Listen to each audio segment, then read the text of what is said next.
Merci d'être avec nous sur LCI. On va reparler évidemment tout au long de la soirée de cette actualité ukrainienne encore riche aujourd'hui. Mais d'abord, cette information qui vient de nous parvenir. Pelé est mort. Le footballeur de légende est décédé. Il avait 82 ans. C'est sa famille qui l'appelle. Pelé qui est le seul joueur de football au monde à avoir gagné 3 Coupes du Monde. Il aurait marqué plus de 1000 buts. Certains lors de matchs amicaux. C'était une véritable légende du football. Il avait 82 ans, cet homme. Il était malade depuis quelque temps. Il souffrait d'un cancer. Et donc sa famille annonce ce soir sa mort. Avant de revenir évidemment sur sa carrière, sur ses accomplissements, sur ce qu'il représentait encore dans le monde du football et bien au-delà de ce monde du football, la vie et l'œuvre du roi Pelé, Mohamed Mezrahi.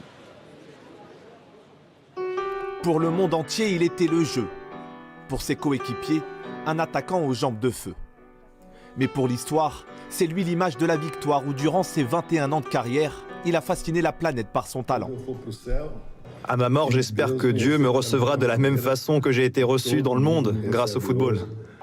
Le 29 juin 1958, lors de la première Coupe du Monde à être retransmise à la télévision dans le monde entier, Edson Arantes do Nascimento, Pelé, n'a alors que 17 ans et joue au football comme personne d'autre. 6 buts, dont 2 en finale de la Coupe du Monde, c'est son premier trophée et le début d'une légende. Il est aimé parce qu'il tente des gestes inouïs, des dribbles géniaux, des passes visionnaires et un sens du but qui font de lui l'attaquant le plus marquant de son temps.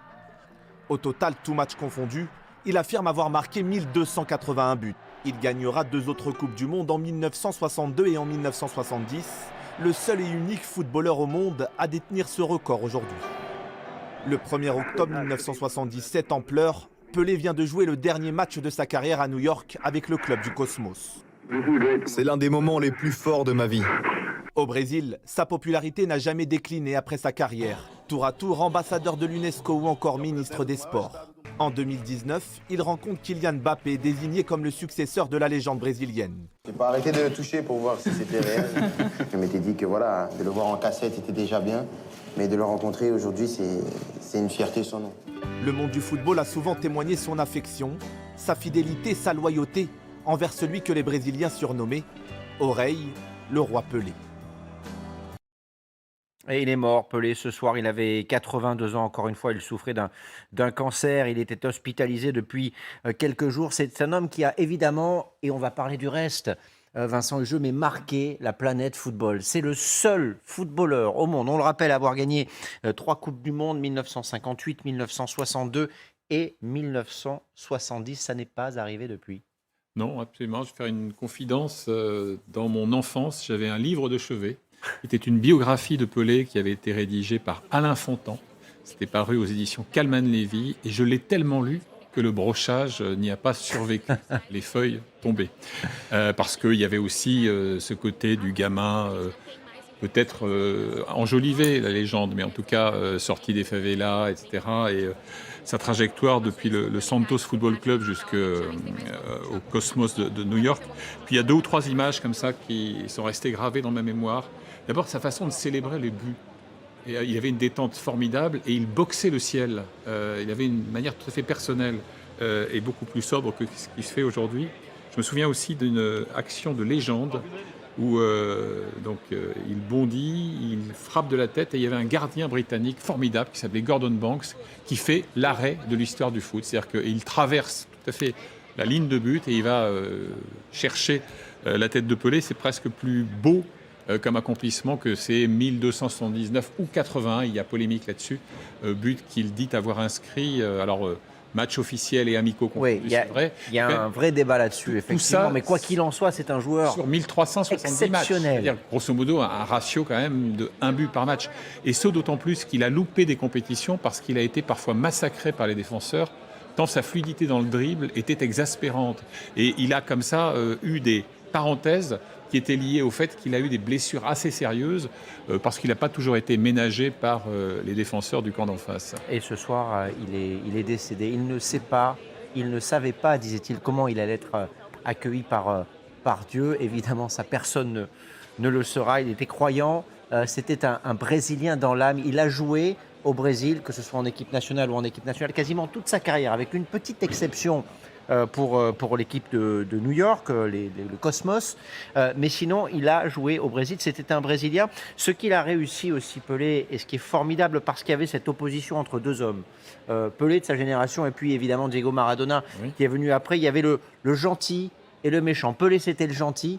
Et ce qu'il a réussi, donc, c'est son après-carrière. C'est un homme qui a été vénéré, adoré, qui a su faire la transition et qui représentait, pour même nos générations, ce qu'il y avait de meilleur dans le football.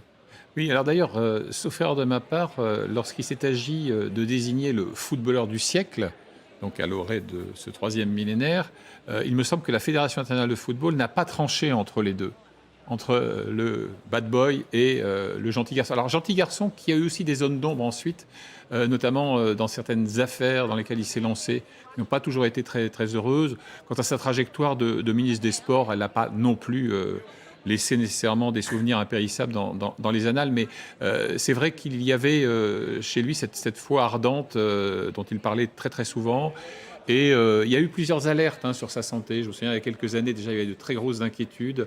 À l'époque donc de ce mondial 2022 au Qatar, vous vous souvenez peut-être que la sélection du Brésil, éliminée prématurément, comme on s'en souvient, lui avait à plusieurs reprises envoyé des messages de respect et d'amitié parce qu'on le savait malade, hospitalisé et extrêmement fragilisé. Et d'ailleurs, c'est sa famille qui annonce ce soir son décès. Bonsoir Laetitia Rossi, vous êtes notre correspondante au Brésil, où on imagine ce soir l'immense émotion après l'annonce du décès de Pelé. Oui, tout à fait.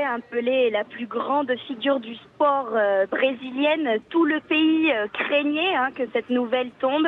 Malheureusement, Pelé est disparu. Pelé nous a quittés. Tout le pays était tenu en alerte. Et dans toutes les villes, il va y avoir des célébrations, des hommages à Pelé, et surtout dans la ville de Santos, dans la ville où il a mené toute sa carrière, ou en tout cas la plus grande partie de sa carrière. Le club de Santos a déjà annoncé que le prochain uniforme serait en hommage à Pelé.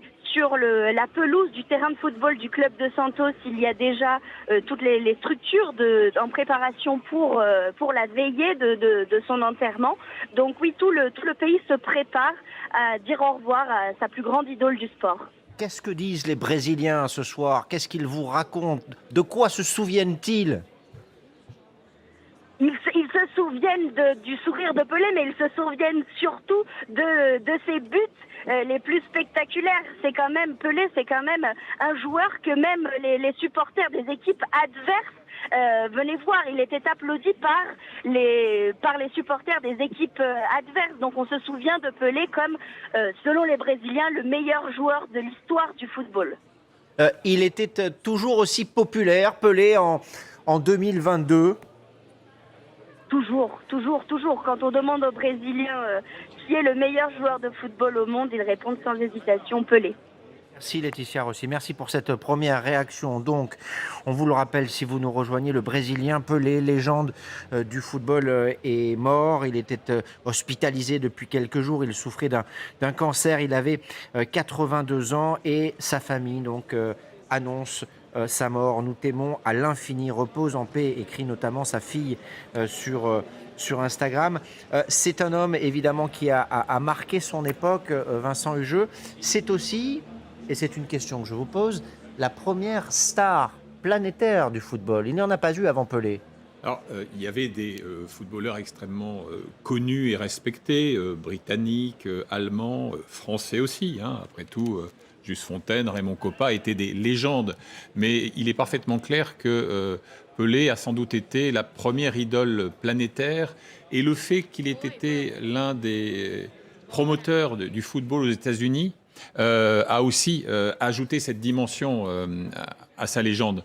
Parce qu'à l'époque où il se lance dans l'aventure du Cosmos de New York, le soccer, comme on dit outre-Atlantique, est un sport mineur. Et évidemment, on ne charrie pas dans cette période-là autant d'argent, autant de détours par les obligations promotionnelles. Il est une vedette, mais qui a une plus grande liberté que celle qu'ont les idoles d'aujourd'hui. C'est-à-dire que l'argent roi, il commence déjà à mordre un peu dans la planète football, mais on est très très loin de ce que vivent les stars d'aujourd'hui. Mais ce qui est certain aussi, et j'ai pu le mesurer par exemple en Afrique, en Asie, c'est qu'il était connu, vénéré partout. Nicolas Cassis-Martov, merci d'être avec nous. Vous êtes journaliste à SoFoot. Il était connu partout, dit du roi Pelé. Vincent Hugeux, ici ce soir.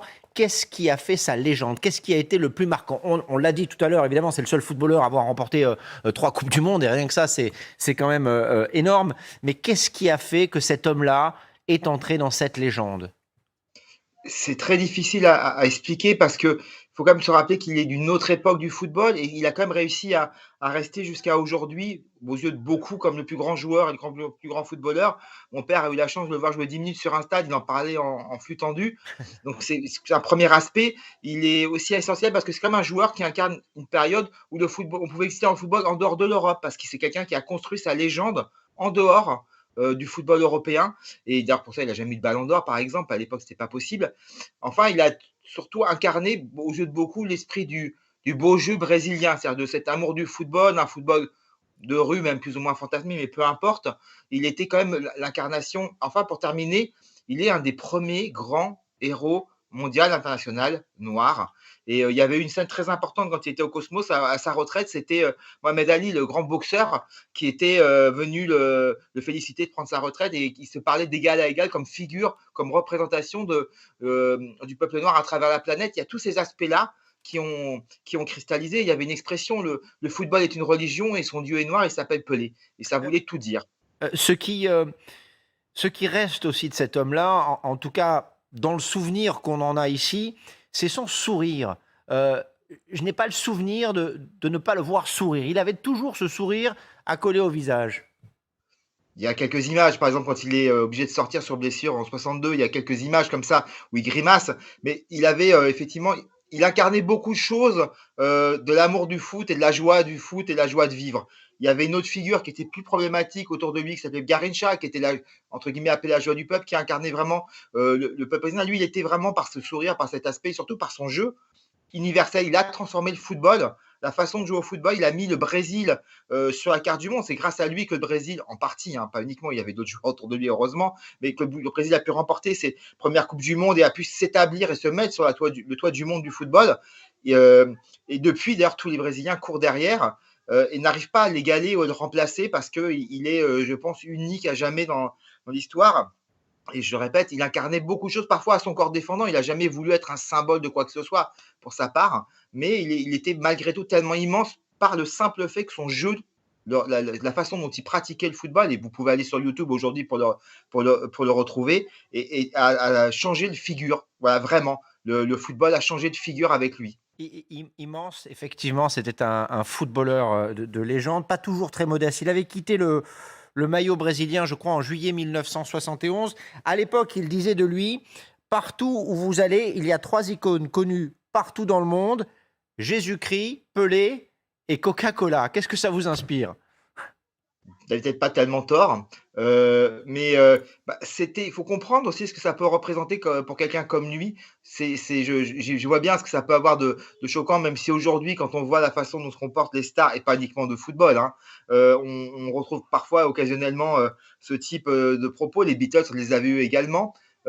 Mais bon, je sais pas, un enfant comme lui, du Brésil, du peuple brésilien, qui se rend compte qu'à travers le monde, et ça a été dit et répété plusieurs fois, à travers le monde, il est devenu une figure iconique, il est devenu l'incarnation du jeu et du foot.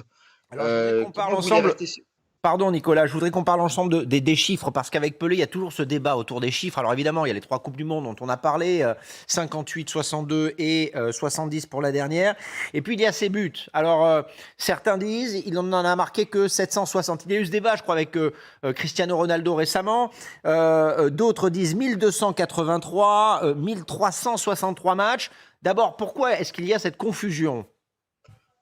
C'est parce que selon ce qu'on compte ou pas, ce qu'on sait des championnats auxquels il a participé, on ne compte pas les buts de la même manière, mais c'est tellement anecdotique parce que c'est vraiment prendre la question, et c'est la problématique des datas aujourd'hui qui envahissent le football.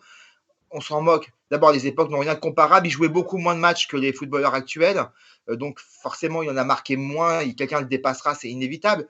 Mais c'est la façon dont il marquait des buts, les joueurs avec qui il évoluait, le style de jeu qu'il a insufflé dans le football. Après, effectivement, on peut s'amuser à compter, à empiler des chiffres et des statistiques. Comme on sait, la statistique, c'est l'art de mentir avec précision. Ça camoufle le rôle qu'il a eu, comme on a vu le débat entre Maradona et Messi. Comment vous pouvez les comparer?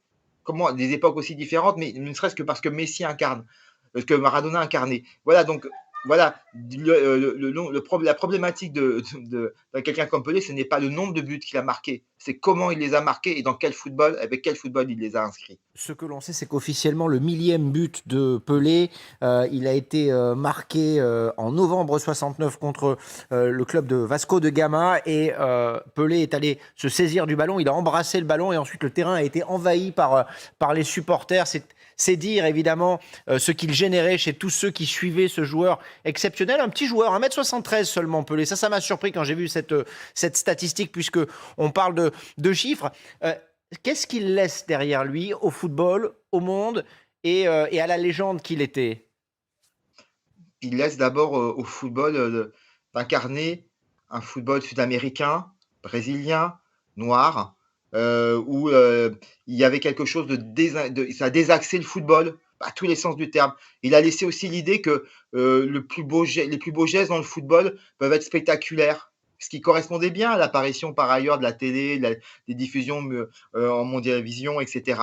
Et enfin, pour terminer, il est malgré tout, comme il était plus consensuel que d'autres, que Garrincha, qui était un immense footballeur, que Maradona ne le sera jamais parce qu'il avait aussi des prises de position politiques, et Pelé a pas toujours été à l'aise sur ce terrain-là, Dieu sait, notamment durant la dictature, mais ouais, il incarne surtout cette idée que le football doit être une joie, doit être un plaisir, et il faut marquer des beaux buts.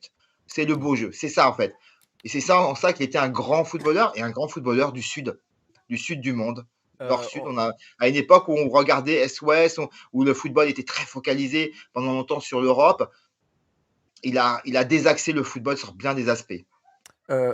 L'héritage de Pelé, évidemment, il est revendiqué par de nombreux joueurs. Lui-même a adoubé un joueur qu'on connaît un peu en France qui s'appelle Kylian Mbappé.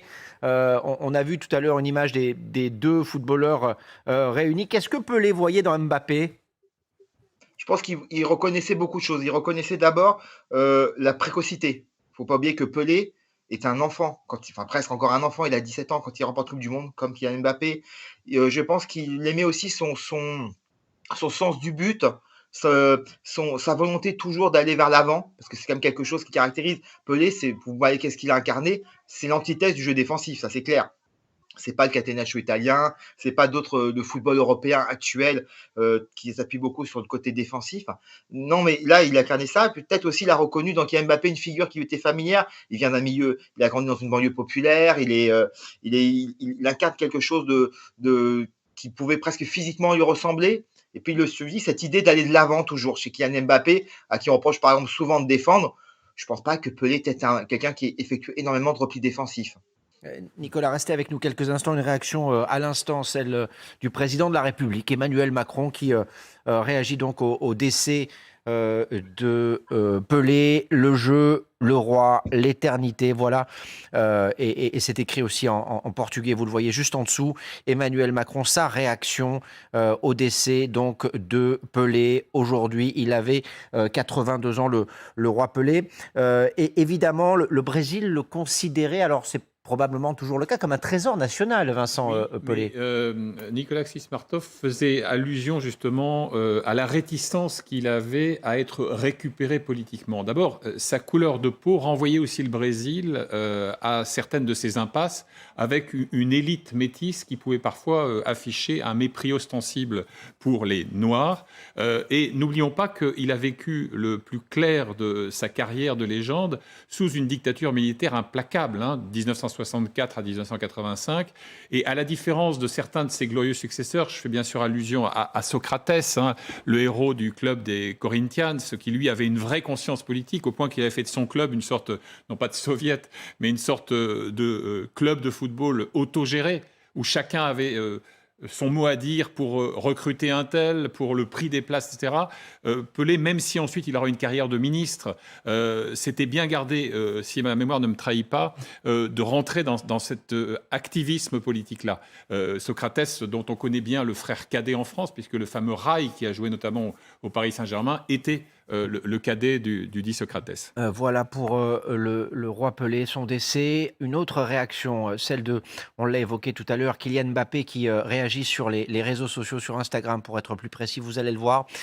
Aucun mot, aucun commentaire, mais cette photo en noir et blanc des deux hommes, deux génies du football, deux époques très différentes évidemment, mais deux hommes qui ont débuté leur carrière sur les chapeaux de roue et pratiquement au même âge, 16-17 ans je crois pour les deux si je ne me trompe pas.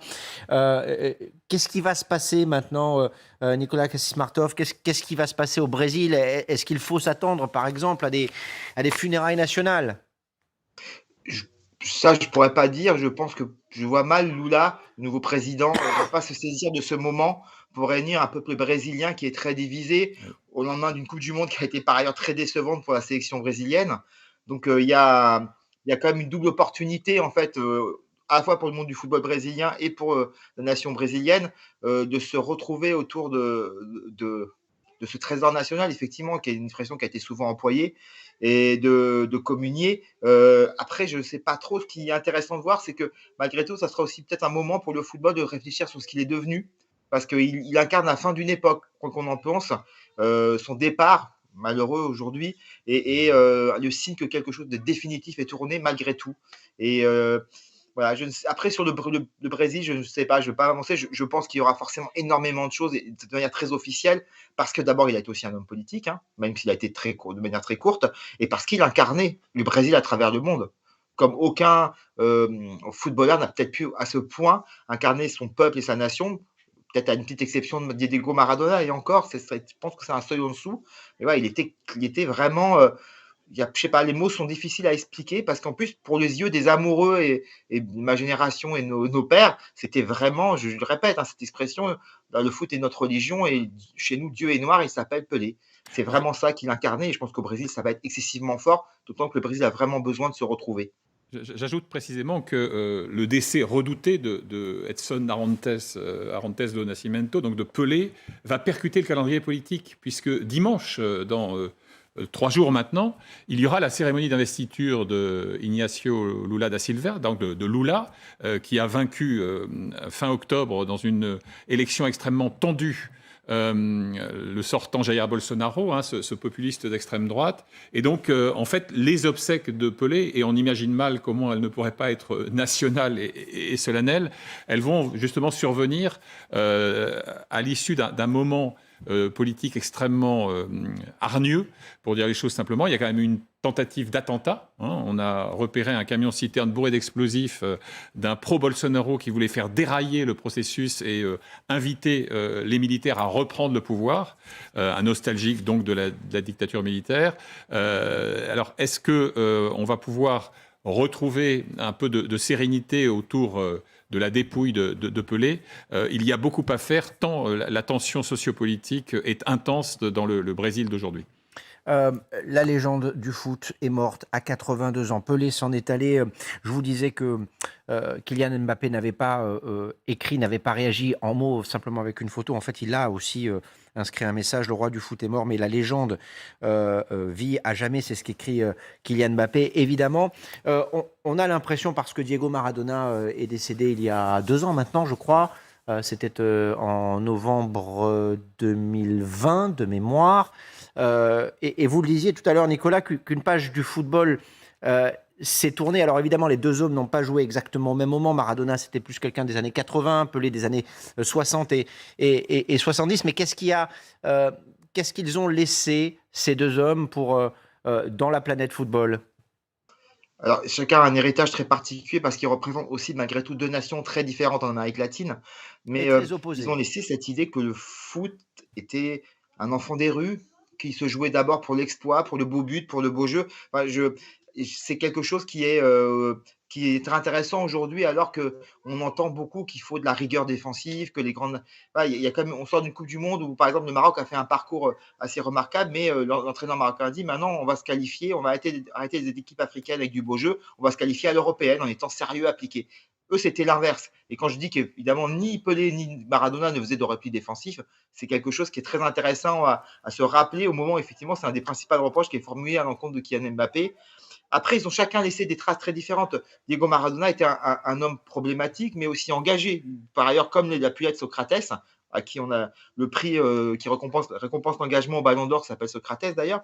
Mais il était engagé, il a eu des dispositions qu'on apprécie ou pas. Il avait une capacité à incarner aussi la revanche du Sud contre le Nord, cette fameuse main de Dieu contre l'Angleterre. C'est quelque chose un rôle qu'on n'osait pas appeler, parce que je pense qu'il avait une autre stature. Il était le jeu à lui tout seul. Quelles étaient les relations entre les deux hommes? Est-ce qu'ils s'appréciaient? Est-ce qu'ils parlaient l'un de l'autre?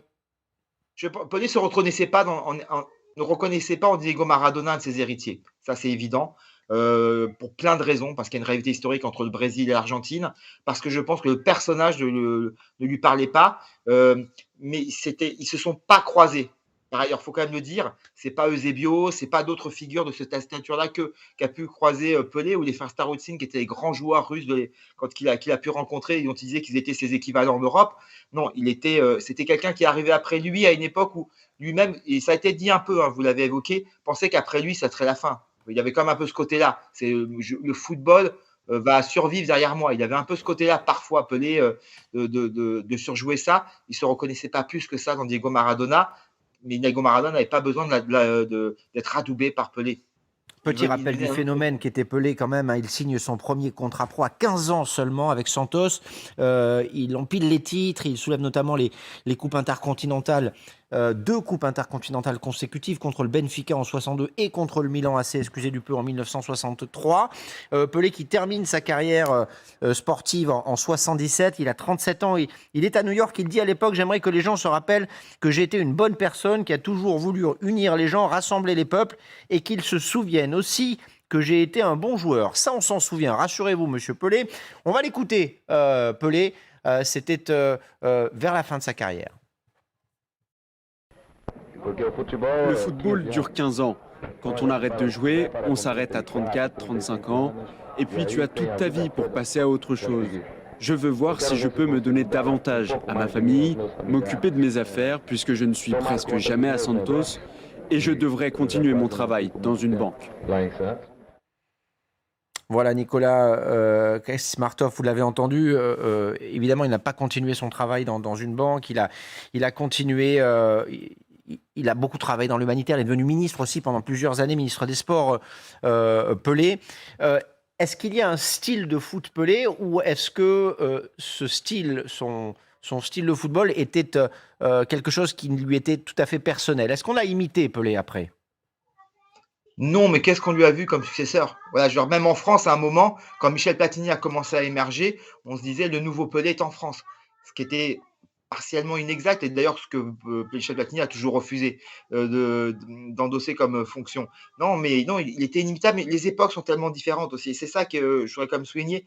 Il a transformé le football, mais après, les époques ont changé, le football a changé, il s'est mondialisé, il s'est industrialisé, il est devenu un monstre économique. Donc forcément, c'était plus du tout la même configuration. Et je rappelle vraiment, très important, Pelé, il a fait sa carrière, et le gros de sa carrière, ce qui a fait de lui un immense joueur, c'est au Brésil. C'est quelque chose qui est impensable aujourd'hui. Un grand footballeur brésilien veut devenir une star internationale, il vient en Europe. Ce qui n'est plus le cas aujourd'hui, ce qui n'était pas le cas à son époque. Il est vraiment l'incarnation du foot brésilien qui domine le monde. Et c'est ça son principal héritage. Ses successeurs, je pense qu'effectivement, Kylian Mbappé, à travers les époques et les décennies, aujourd'hui incarne le plus cette filiation.